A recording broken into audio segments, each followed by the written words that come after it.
today is soil sample day. I'm so excited. So each year I go through the greenhouses and I go through the dirt that I'm going to be growing in to find out how the soil's changed, what's going to be needed for me to grow the things that I want to grow.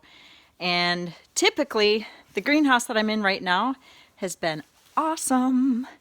We've had everything tuned, I think, really, really well.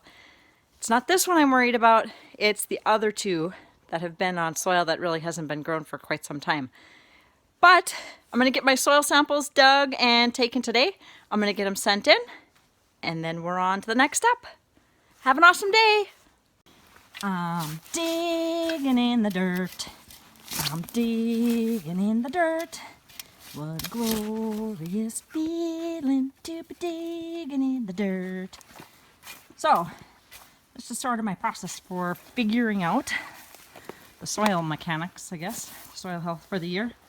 So I go in all these various places and take different samples. And you can do that by digging about 6 inches down, scoop it all out, and then take the base of your shovel and just sort of trim right along the edge here. That way you get kind of a better idea of what your soil profile is. In here we have pretty heavy clay.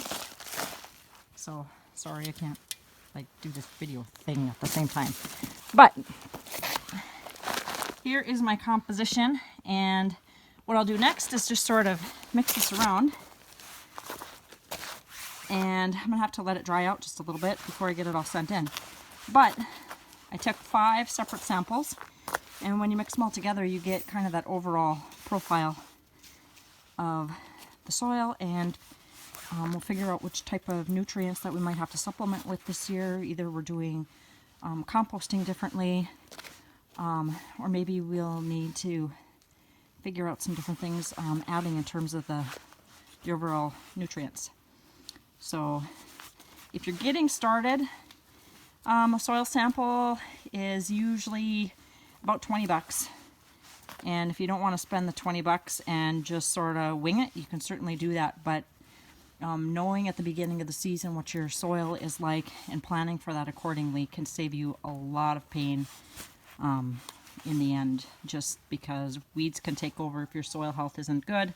And of course you're looking at plants that aren't necessarily going to grow and thrive the way that you need them to.